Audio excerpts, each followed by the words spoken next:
Welcome to the What It Takes podcast, where we talk to successful entrepreneurs, leaders, and CEOs across different industries. I'm your host, Darren, and in each episode, we're going to figure out how they got through difficult times, but most importantly, what it really takes to succeed. So whether you're just starting out your career or you're looking to level up your business game, my goal is to give you real insights and practical lessons from people who have achieved what you want. Welcome back to the What It Takes podcast. I'm joined today by Jimmy Widen. You are quite the successful person. You went from a corporate job in Sweden, moved to Marbella because you identified a gap in the market and you realized that the competition really was kind of low. But I'm very excited to really go through your journey, learn how you got to the point that you are.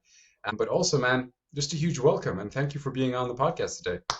Thank you so much. And I'm always excited when people like you reach out to me, because the first thing I felt when you did was that you had the drive similar to myself, and people with same kind of personality and goals in life, etc., has always made me excited. So I'm super happy to participate and look forward to a nice conversation together. Absolutely. So, Jimmy, talk to me a little bit about what is it that you do today? Obviously, you have a real estate company, but what does it entail? So, first of all, my name is Jimmy, and I'm from Stockholm, Sweden. But currently, I live in Marbella since 7 years back, which is inside Costa del Sol in the south part of Spain. Beautiful destination, great weather year round, 155 nationalities gathered in the same place, which is, Wow. Didn't if know you that. compare it with, Miami has 200, which is more or almost all nationalities in the world. So for Europe, this place is really unique. And it's today, after COVID, a permanent living destination, almost more than a holiday destination. But it Mm. was a fisher village in the 70s. So, Oh, just 50 years ago, this was a completely different thing and place than it is today. So wow.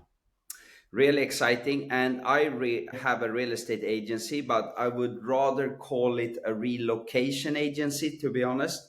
Uh, Okay.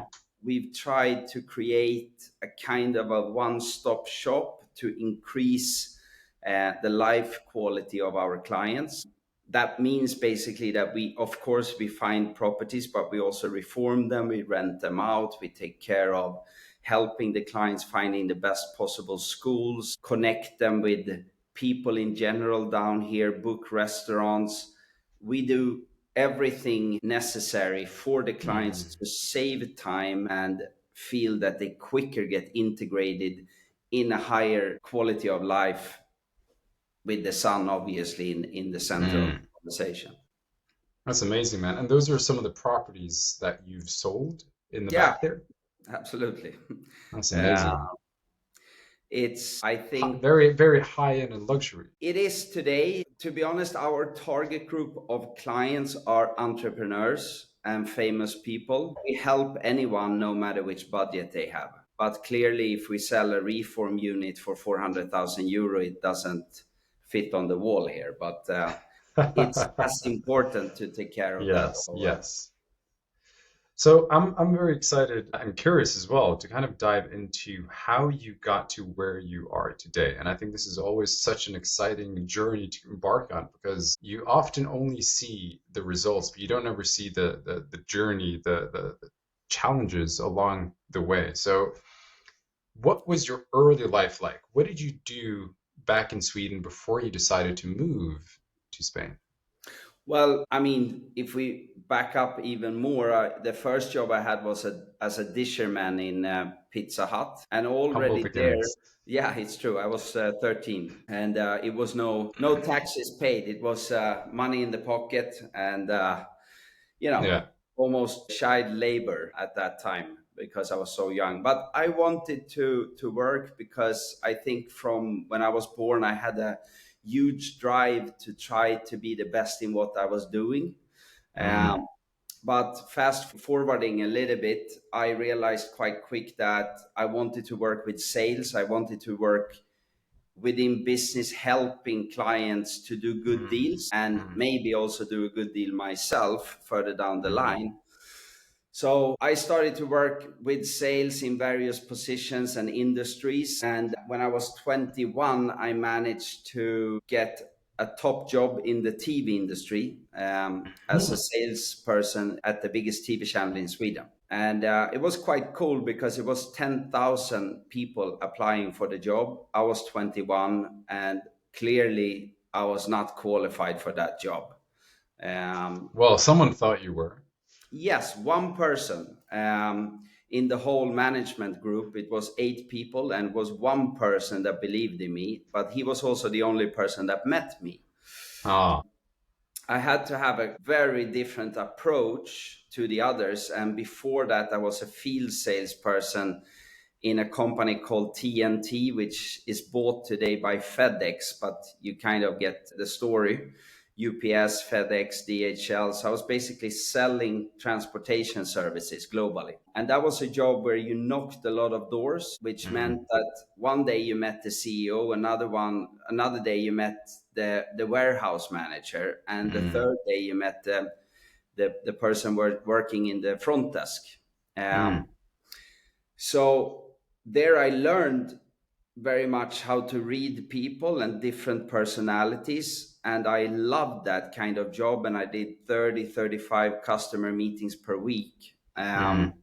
So when I got the meeting in the TV company called TV4, I printed 1,800 customer meetings in the printer. So basically I went into the CRM system, I printed 1,800 meetings, which was this big.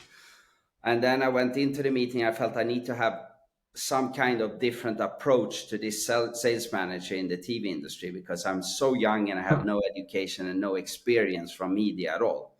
Yeah. So I basically took the papers and I throw them on the desk in front of him. And throw them on the desk. I know nothing. Sounds like a movie. Yeah, but it was smart. And I said, I know nothing about media, but now you've been talking for 25 minutes, and that's how it started. He was talking. And if you teach me half of what you know, I can promise you that I'm going to make all your existing sellers jealous on the drive I will show them and the energy. So, and it was good timing, because at that time they were quite spoiled, the other sellers, and this sales manager felt I need to have a different energy into the company. The point of the story is that even if it was 10,000 other people applying for the job and probably 150 of them more qualified, if you never try to get the job that you might not be qualified on on the paper, you never know if it can be a little bit your lucky day that for the company it's the right moment. So you should never, ever, ever give up on trying to get something that you maybe not should get, if you understand. So anyhow, I got that job and I delivered upon what I promised. I did amazing results already first year, and after 2 years I got the job as a key account manager, and I had all of a sudden a yearly budget of 28 million euro, and I was 23. And the story from there is basically that I worked a lot with startups and built them in TV in various industries. And at this time, TV was the strongest media in the whole world. Everyone was, they were planning their life based on the schedule of the TV tableau. So no one listening now understands that, maybe. But I mean, this was before Netflix, Yeah, we at that time we had these videotapes that you record in a TV program on, but the effect for the advertisers were enormous, and this was the key. And what I learned there was to try to listen to all these successful entrepreneurs that I met, and I was sitting on the power because I had the TV as a tool, but they were sitting on the knowledge.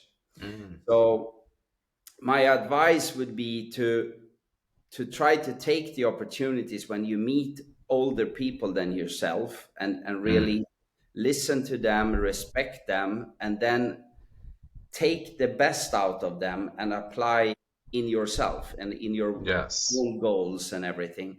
And also, what I did at that time was that I added all people I met on my social media. Mm. Today, I'm using my Instagram a lot to inspire people to move to this amazing life quality that we have in Marbella or in Dubai, where we also have an office. But LinkedIn, for example, is an amazing tool to connect with business people, and you never know when you will meet the person again. And today, running a real estate agency down here, clearly many of my clients that I had in the TV industry, they have bought the villas you see behind me. Wow, So that's incredible. And also, one thing that you mentioned, Jimmy, was your out of the box thinking that really landed you that job, right? Where you printed 1,800 meetings that you had and you just threw that on the table, right? Because I think a lot of the times people will go into an interview and just try and talk and yeah, just, I'm good at this job. I think I can do it. But you came in with an energy, with a personality. And I think that is awesome. that was probably what stood out compared to the others. And in sales, I've always had two rules. Mm-hmm. Um, it basically goes for sales and marketing. Do something that no one else is doing, and do something that the receiver doesn't expect. Mm-hmm. If you do that, you will stand out. Mm. And at least they will remember you. And maybe you And don't get what you want at that time, but maybe yeah. later. And one thing I kind of want to dissect over here is the fact that you were in sales prior to this meeting, right? How much do you think sales, the fact that you had all of these meetings, that you had to sell a product, had to sell a service, how much do you think that that experience and practice selling, because you also learn how to sell yourself in a sense, right? And you learn these personalities, how valuable do you think that was for you when talking to these people and having to sell yourself and going for that different approach? That was everything, and it still Mm, is. mm, Um, in my market today in Marbella, we have 25,000 real estate brokers. mm. And in Dubai, it's approximately 150,000. Yeah, So there's a lot of if you want to make a difference, you will them. make the difference. That's just how it Mhm, is. mhm. And And so for the client, I mean, the focus from you should be, how can I add value to the client? if there's one skill that you would say this is like the most important, would that be sales, or is there another skill that you think generally people should really learn if they want to succeed in life? So many people misunderstand sales in general. Mm, Many people think it's about selling. Actually, it's about making the client want to buy. mm, And that's a completely different approach if you think about it from a helicopter perspective.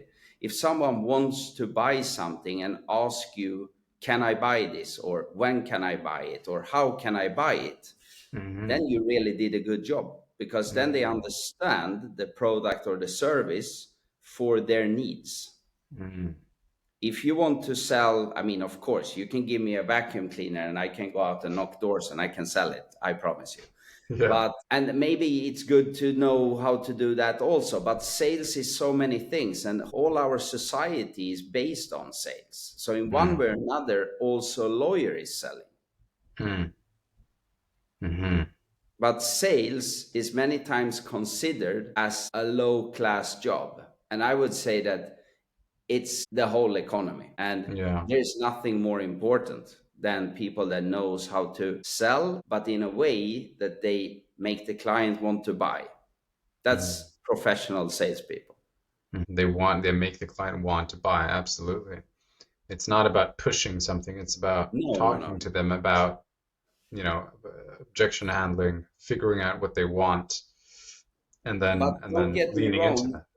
don't get me wrong, Darren. Sometimes you also need to be good in pushing a client in the right direction, because you can never rely on that you present something and then all of a sudden the client will necessarily call you when it suits you, if you understand what I mean.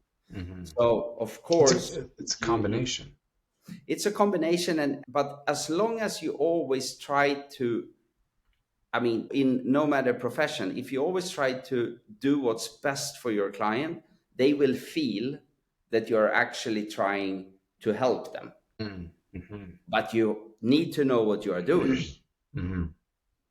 Yeah, you can't be a scammer and just go out there. You have to also, I think, believe in what you're selling. You have to actually believe that this product or service is going to make a difference in this person's life, right?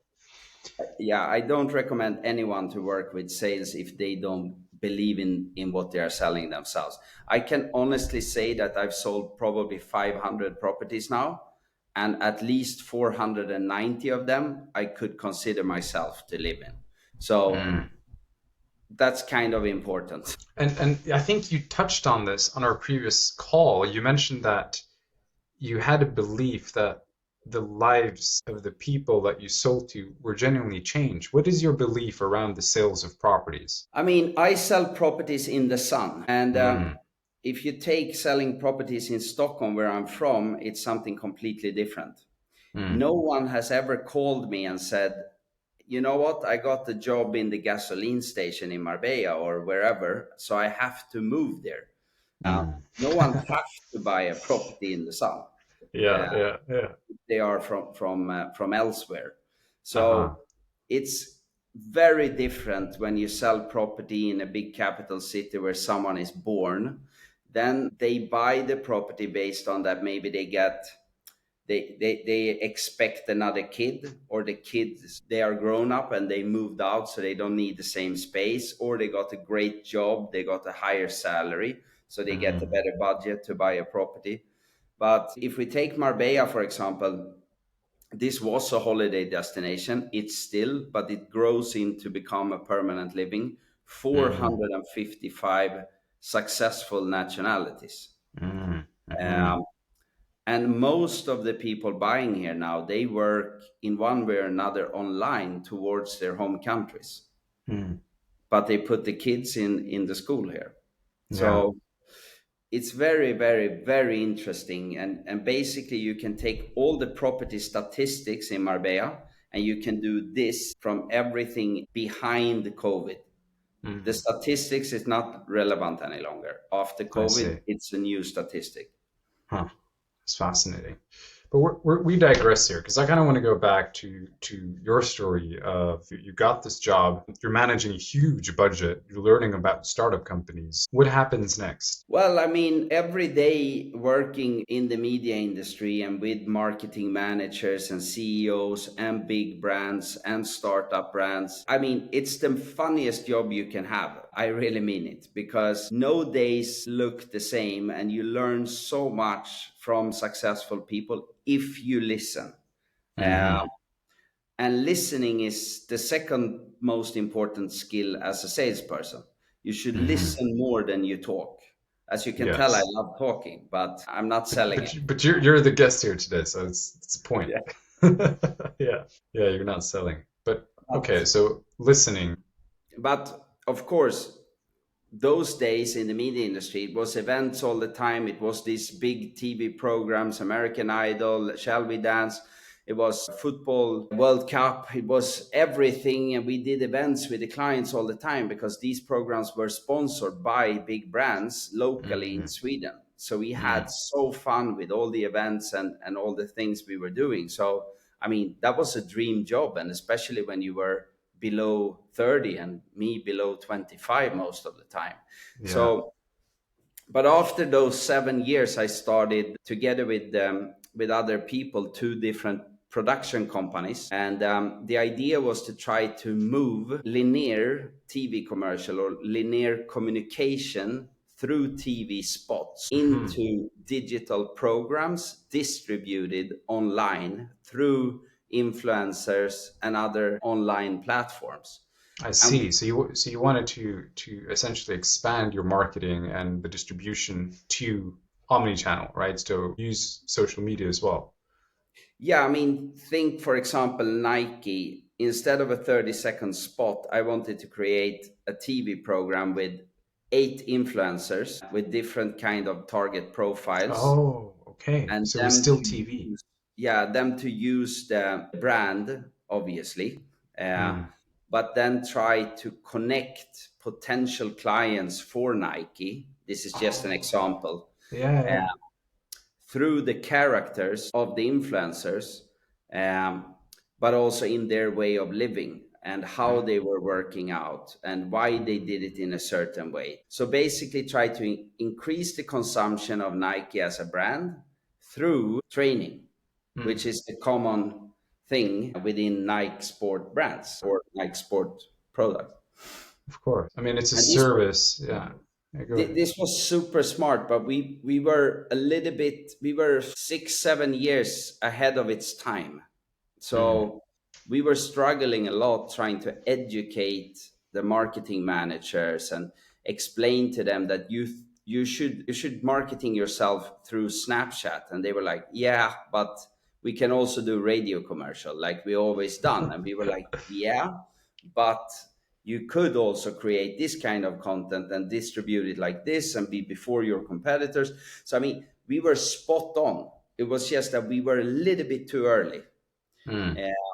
So after doing that and struggling a lot for 5 6 years, earning nothing, I bought a holiday home in Marbella. And my background was that I did 3 apartments in Stockholm during 12 years. So I was moving around a lot, bought, renovated, moved in, sold, moved out, did a little bit of profit everywhere. And so I had some money saved, and I bought a holiday home in Marbella with the purpose of using it myself, but also rent it out when I was not here. And that Mm.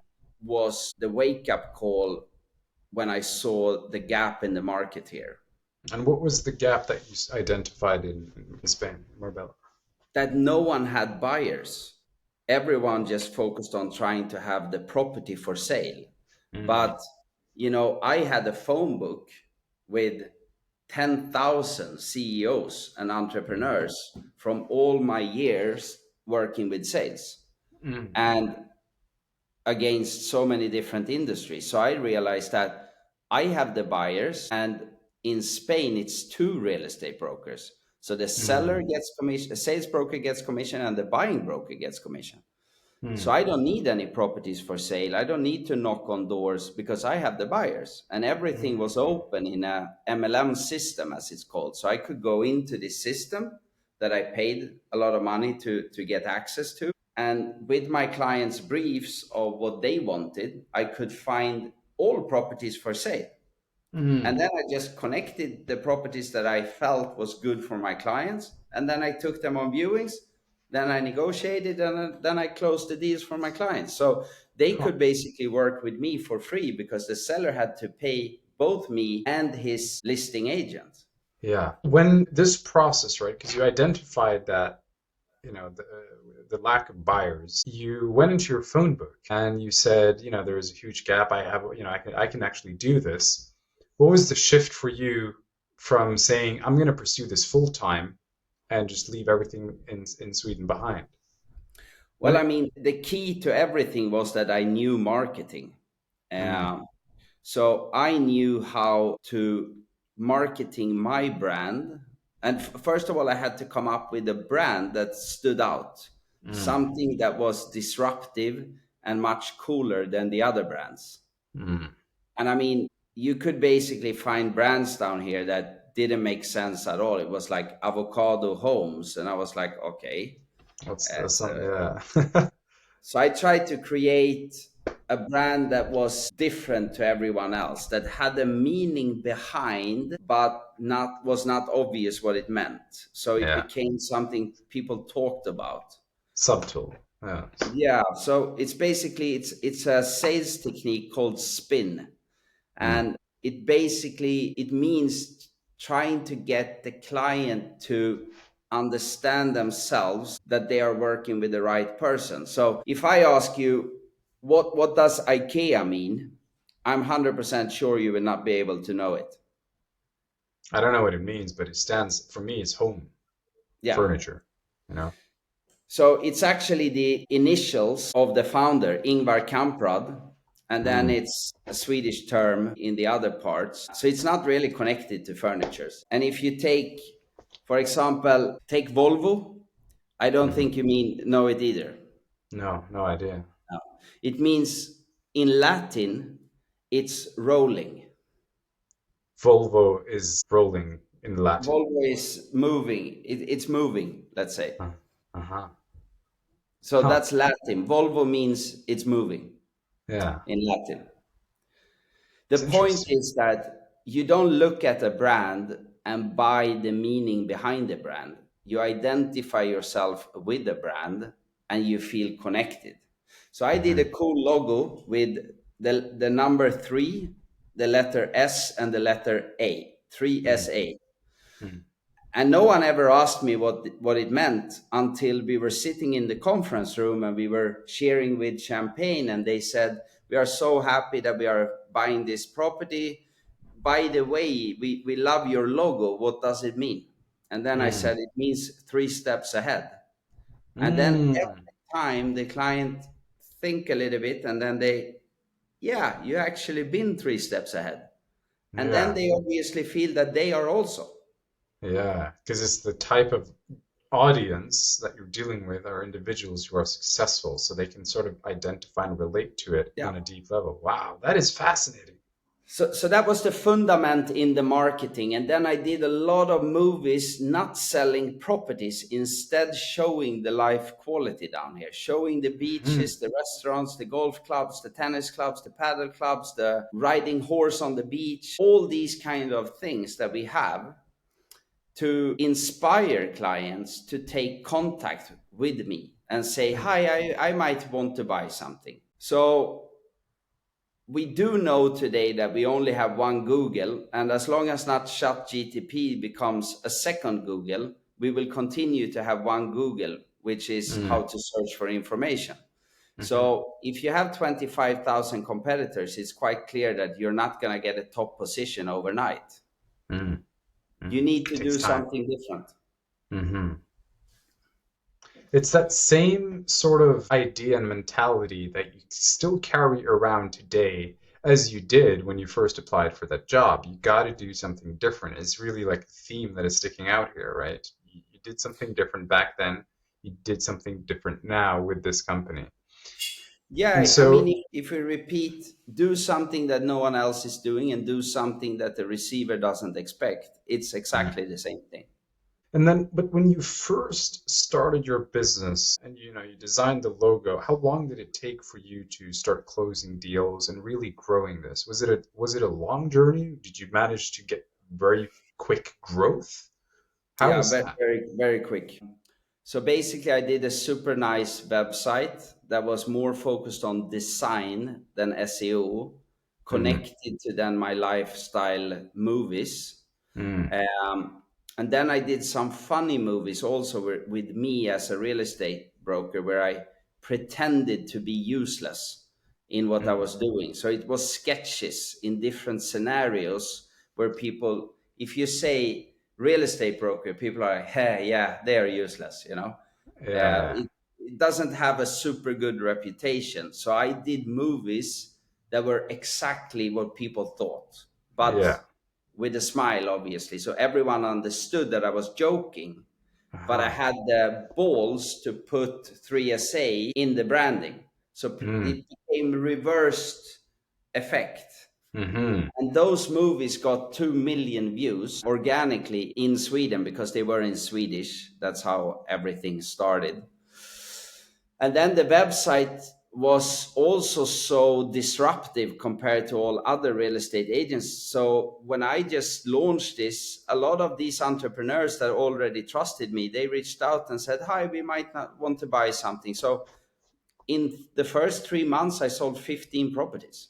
Incredible. So that's the average of five a month. Wow. Without even knowing where the heck the properties were. I mean, I didn't know anyone in Marbella. I didn't know any locations. I knew nothing basically. So of course it was a lot of struggle in the beginning, but at least I had the trust from the clients, and Mm, not one single deal except maybe one from the first year when I Mm. managed to do really good deals for all my clients, and I'm so happy for that today, because now the tail comes now with people saying, hi, after 7 years, I want to sell and maybe buy something bigger.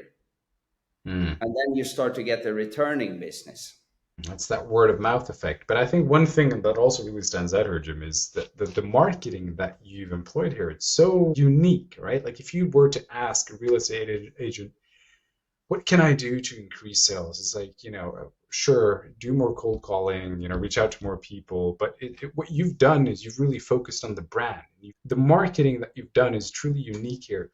I'm curious, the marketing, this strategy that you've employed here, was that very strategically thought out, or was it more in the moment, like, this makes sense? Did it come to you naturally, or was it an accumulation of past experiences? Did you study? Where did this information come from? Happy clients gives new clients, no matter which industry you're in. So Mm-hmm. my idea was to try to focus on getting the buyers, so I Mm-hmm. could follow the buyers through the whole process, and even, as I said, integrate them in their life here.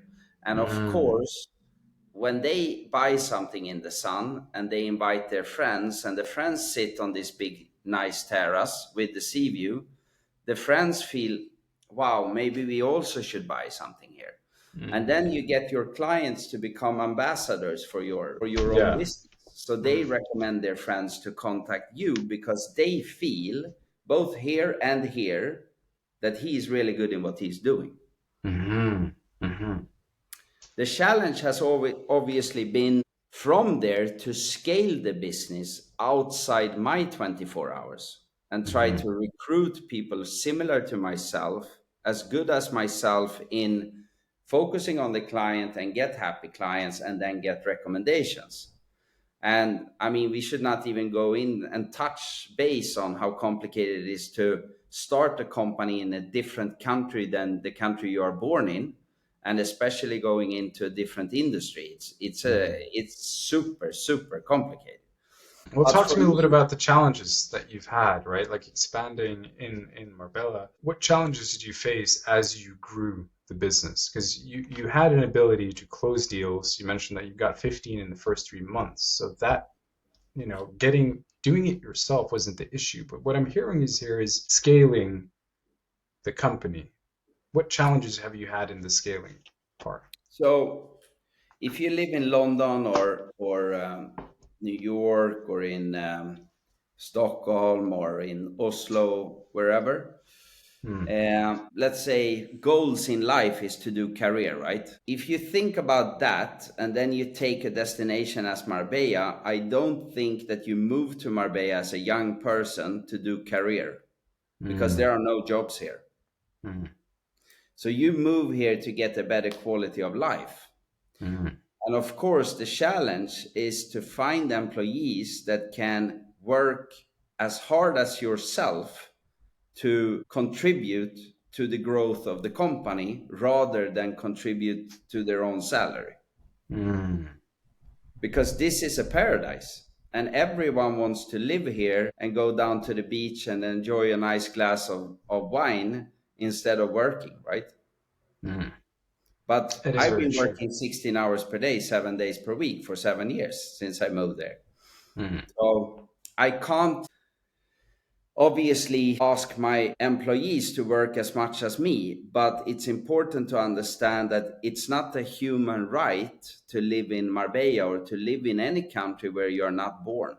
It's a Hmm. privilege, and it's Hmm. important to take care of it. Yeah, so the biggest challenge in scaling is team and it's people, right? Hiring the right people. And it's that's a challenge because people don't move down there because they want to focus on career, they just want to enjoy life. And so, obviously, I think the challenge then is it possible to get people from, let's say, New York or London or other areas, is it possible to get them down and kind of sell them a life, a Yeah, career with you? it is. And I've tried this, but unfortunately, most of the people moving here, they get so blown away of the amazing life quality, so they forget about their work mentality in their home country. So they kind of like, it's like, oh, the sun is here, the beach is there. You know what? I enjoy what I have, and they don't have that same drive as when you Yeah, first hired them, is what you're saying. absolutely. Hmm. Or I mean, and of course, no one is doing this with purpose. But to be completely honest, it's only 3% of the 20,000 plus real estate brokers in Marbella that earns really good money.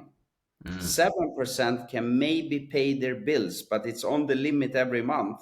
And 90%, they don't earn nothing. So a lot of people, they look maybe in my Instagram and they see, wow, what a nice life. I want to live like him. But it's not as easy as it looks. I make it look easy because I want to attract clients to buy from me, so that are more successful than myself, if you understand what I mean. Yeah, absolutely. So, but a lot of people, they think it's just a walk in the park, moving here and start working with real estate, but they will quite quick But realize that but they are wrong. I think, it's an important thing that you're saying here, which is I'm working, between 12 and 16 hours a day, 7 days a week. People don't realize how many hours that is, It's right? crazy. Like it's an incredible amount of hours that you're putting in. And so, But you take finding a that time with you in your calendar was even more complicated than mine. busy too. Yeah. But the one thing that I think, most people, what they do is when they work a regular 9 to 5 job, those 8 hours that they're paid to be there, or 7.5 hours, even those hours are not 100% effectively spent at work, right? So effective hours, productive hours is somewhere between the 4 and 6 hour mark. If you're lucky, you get that 4 to 6 hours. But so a lot of these people, they look at what you're doing and they think, I want that as well. But they're not, most likely not aware of the amount of work that goes into this. And this leads me to my question, which is, what is your drive? Why do you work so much? Why do you put in so many hours? So this is a very good question, and uh, there's no simple answer. But I think I had a father that I looked up to a lot. He Mm, lost everything overnight when the IT bubble crashed 2000 or mm, 2001. I don't remember when it was. mm, And I think my subconscious want to basically succeed with what he didn't succeed with because of circumstances that he couldn't control. But in general, I think the drive and the winning mentality comes from me doing so many sports. mm, Um, I was playing basically all sports you can play, and I tried professionally in tennis.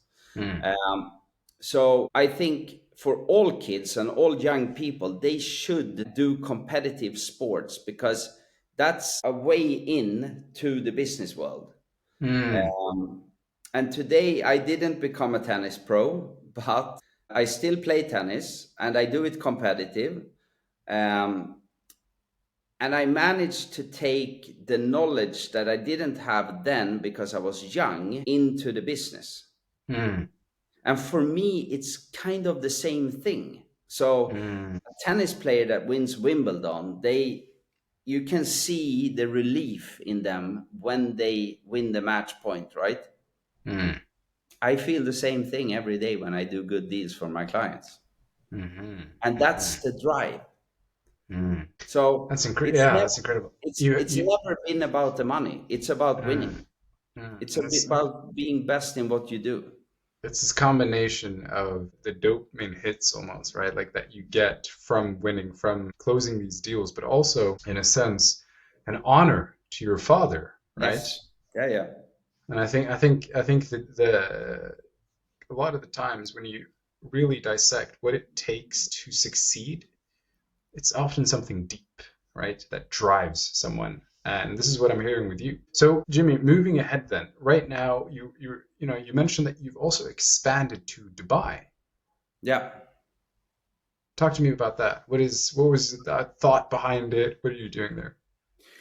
So it's 3 years ago we started there, and 7 years ago we started in Marbella. I believe that Marbella will be Europe's Los Angeles, and that Mm, Dubai will be the new New York and London. Mm, So the combination of a life in Marbella and Dubai is, from how I see it, for wealthy people, the absolutely best combination.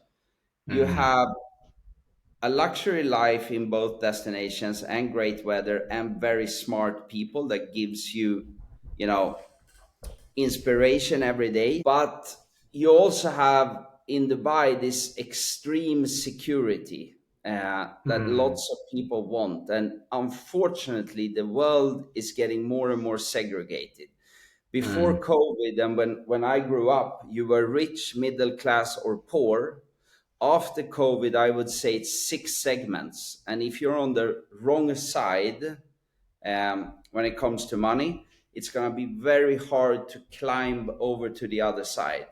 mm, But when I grew up, you could only come up with a good business idea, Skype or Spotify or Klarna, and you became one of the wealthiest persons in the world. Today, it's not going to be that easy mm, because the gaps becomes too big. And then mm, unfortunately, we will see the next 10 years how the segregation grows, and the poor people will unfortunately become even more poor. And mm, this is something I personally don't like. I actually hate it, but I kind of can't affect that more than I already do. We do a lot of charity things, and we help out as much as we can to try to contribute to a better world, but we are very small in that mm. sense. Yeah. So my point is just that I think that we will have more gaps, more segregation, and rich people want to be around other rich people.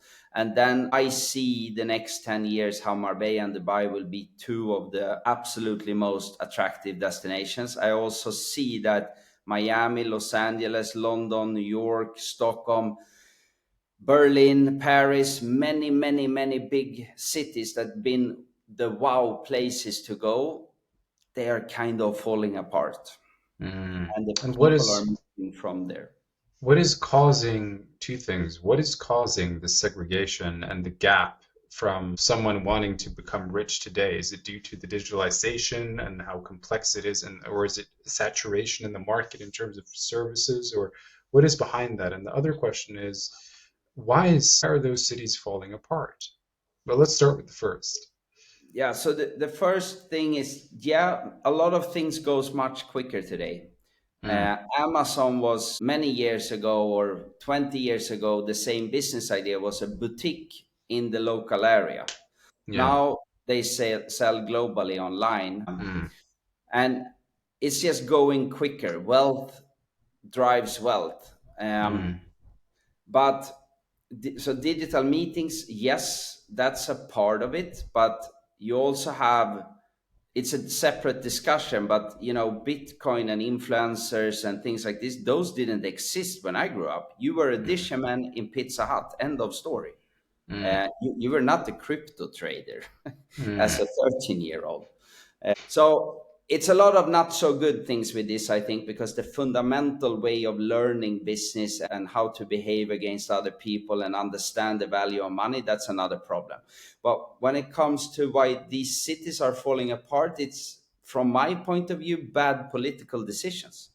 mm, It's too many countries having political people that has no business experience. They don't mm, understand how it is to build a company, run a company, and they are basically just trying to focus on what's best for themselves. And this is what's causing the problems. And we say that we have a democracy, but people are too busy trying to pay their own bills and all the taxes, so they don't have time to do protests as the French people are good in, for example.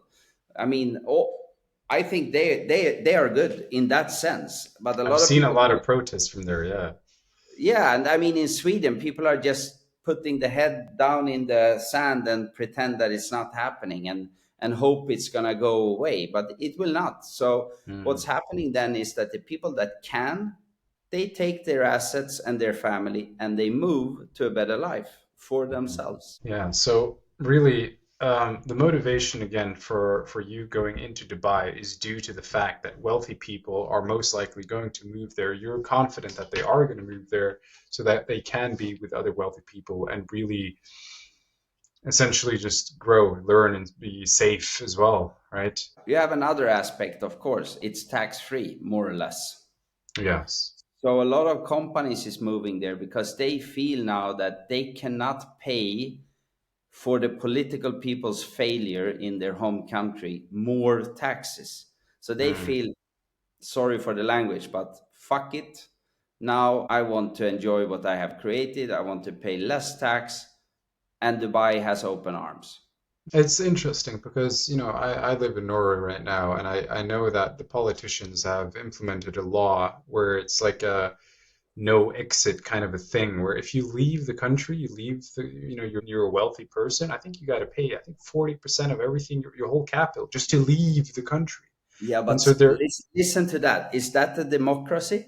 Yeah, but it's kind of So listen, insane to me because if I would know that if I were a multi-millionaire or even a billionaire and the country that I live in told me you can't leave this country without paying us half of already what you own, it's like fuck you, and that, I mean I love Norway, but I think they're the politicians, because it's true what you're saying. It's the politicians making these choices that impact the overall economy because jobs are being lost. Companies move, wealthy people move away, and they take their business elsewhere. So very strategic. And so I don't want to digress too much because the story is about you today, Jimmy. But how do you see this? Is it networking? And what I'm talking about here is how do you see this the shift that these areas are going to be the next thing? Is it you just analyze the world? Do you have sources that you talk to? Where does this view come from? to be honest, already 8 years ago now, I told everyone I knew before I did my business plan, or meanwhile I was doing my business plan, I told everyone I knew that in the future people will be able to work online, and therefore they will choose to live outside the chaos, car queues, high taxes, to a better life quality destination. And therefore, I start this company. Of course, I didn't know that COVID would move the business plan 7, 8 years ahead of its time, because COVID forced people into accepting digital meetings, Mm, because that's what happened. But if that was good or bad for my business plan, that's a different question. Because honestly, I think it was bad. It would have been better for me if we would have an evolution that was what I thought it was going to be 8 years ago instead of mm, just overnight. Because that was a big advantage for my competitors that, on their hand, had a lot of listings.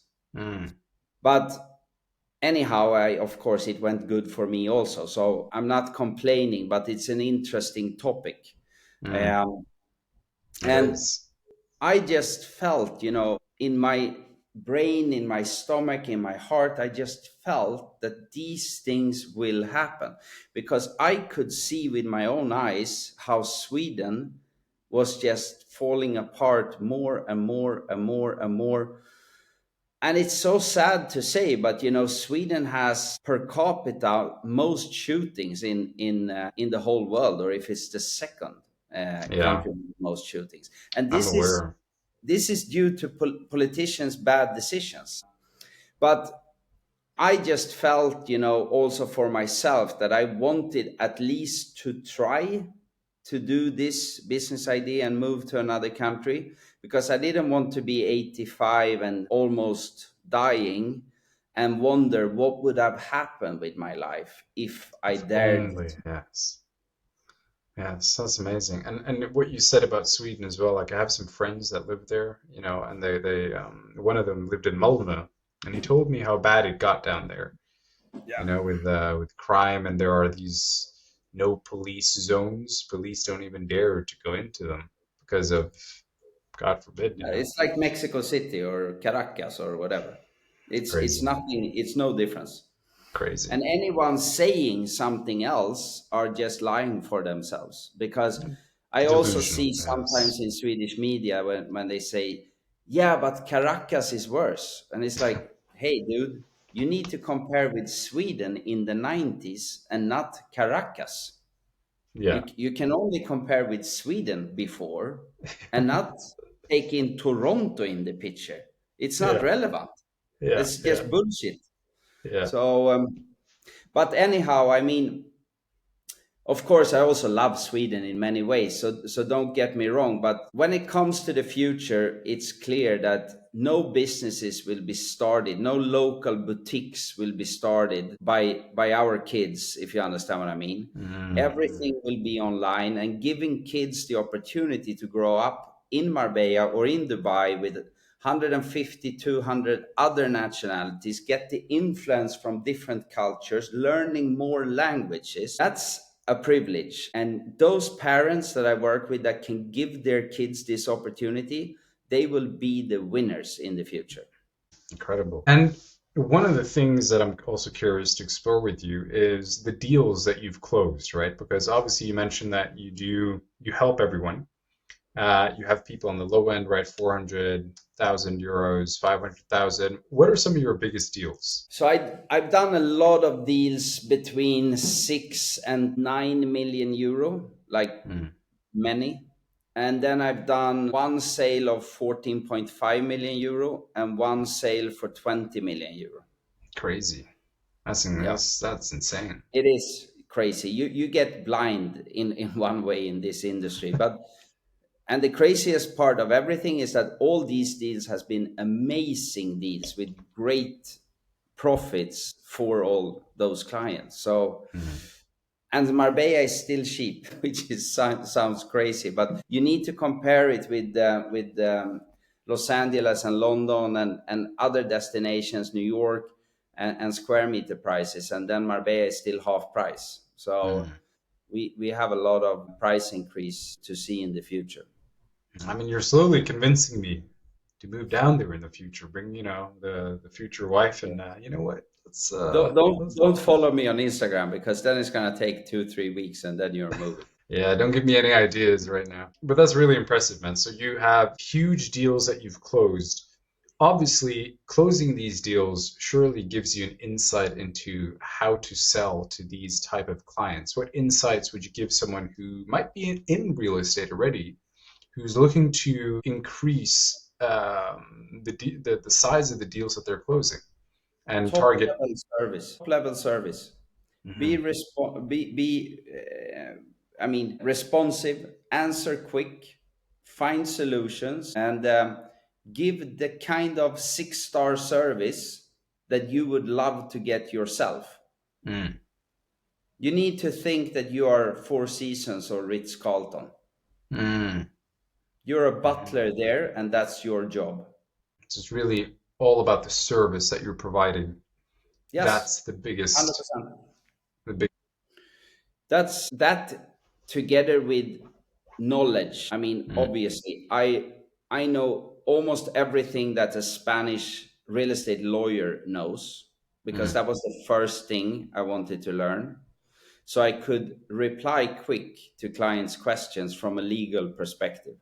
mm, And I know that it's not many real estate brokers that knows what I know down here, because mm, they're trying to focus on selling instead of actually helping the client to understand why they should buy and mm, make them again want to buy. mm. Um, so yeah, I would say that it's a lot of things, obviously, but that's a key thing. And then in terms of actually running a business, right? The strategy, the leadership type. What about this? What insights do you have there that you can share? So obviously, I'm not the best in the world in everything I'm doing. Of course.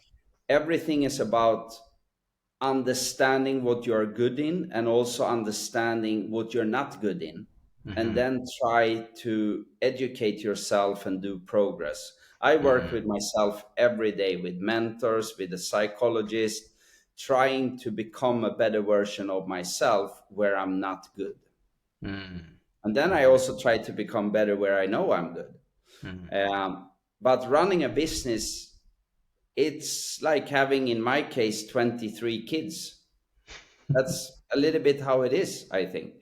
Hmm. um, and I also have a dog. I don't have kids yet, but my point is that you need to take time and try to listen to your employees, what's important for them, because There's one variable that will never change, Darren. And if you ask me, you, Elon Musk, our parents, we have one thing in common, and we only have 24 hours per day. Mm, And your employees need to be more hours for you and the company. So mhm, you need to invest time in the people around you so you get more out of your own hours. mm, A little bit like that. mhm, mhm. And one thing that I also wanted to bring up because I hear a lot of people talk about going into business together. I actually first started my business with a friend, and I had a mentor, a coach actually, and he's like, Darren, you should do this yourself, right? And there were also personal reasons why I wanted to do it myself already, but he kind of pushed me over the edge to fully own my own business. Is it a good idea to partner up, or is it not a good idea to partner up with a friend or do business with other people, as in you share equity within the company? It's a tricky question. I think you need to go one step behind and think, what's the purpose with this business? What do I want to achieve? And then how am I going to achieve it? And then do, this classic SWOT analyze Mm, um, about the market, about yourself and your potential partners. I think everything starts with honesty and loyalty. So bring them into that meeting or those mm, first meetings. Try to stand on common ground from the beginning with mm, no hidden agendas. mm, Um, and then from there, once per year, go back to that first meeting and implement where are we in 3 years from now. And mm, if you do that all the time together, you can be very successful starting business with people that are your closest friends mhm, mhm, because you already have the loyalty mhm, somewhere. mm, mm, But when you go into business and if you're not honest from the beginning, this loyalty can switch, and mhm, money is a factor that is dangerous. mm, Money can make people change personality. mm, mhm. Yes, yes.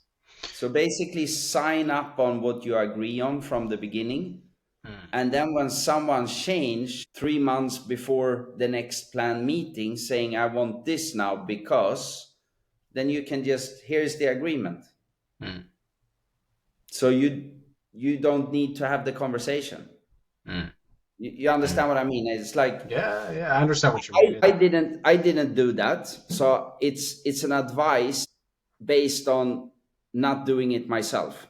Mm. Because in life, I think you learn only from your mistakes, not from your successes. Was it a mistake to not partner with a friend, or?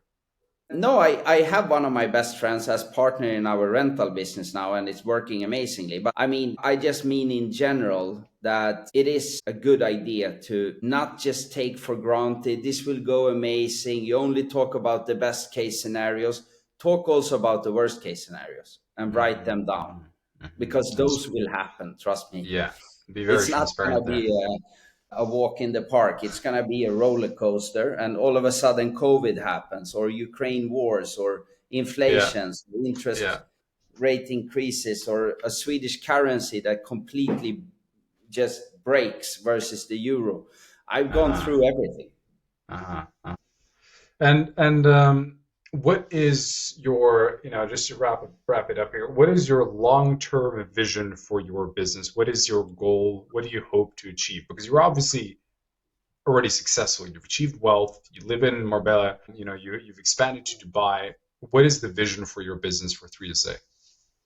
So I hope that 2025 will be the start where I manage to take the company to a successful level without me being in the center of the sales. Mm, And the long term goal is that this company one day will be heritaged by someone, mm, hopefully, maybe my kids. But that's the long term goal, that the company is going to be so solid and so strong that it can last for centuries, maybe. mm, mm. Amazing. Any final piece of advice for any entrepreneur out there listening? Don't do it. No, kidding. Do it, always do it, because there's Yeah. nothing more exciting than running your own business. But write down the worst case scenarios. Yeah. Awesome, man. Don't And think that it's just gonna be a walk in the park. yeah, and where can people find you if they want to get in touch with you, if they want to learn more about you? I think my Instagram is the best. I'm happy to follow people back also, because I really like to get inspired from all kind of people and nationalities and personalities. So Jimmy Widen with W on Instagram, should be only one with a blue tick at least. Or LinkedIn. Hmm. It's also a good forum. But yeah, that's the easiest way. Or just go into our website and you will find my email. It's www3. Okay, amazing. Jimmy, I want to thank you so much for being on the podcast today. I had a real pleasure talking to you and also Thank learning from you. you. Yeah, You're a big inspiration for me also. So I'm super happy to have participated, and look forward to have continuously contact with you. absolutely, man. It means a lot for you saying that. All right, take care, man. Thank you. Take care.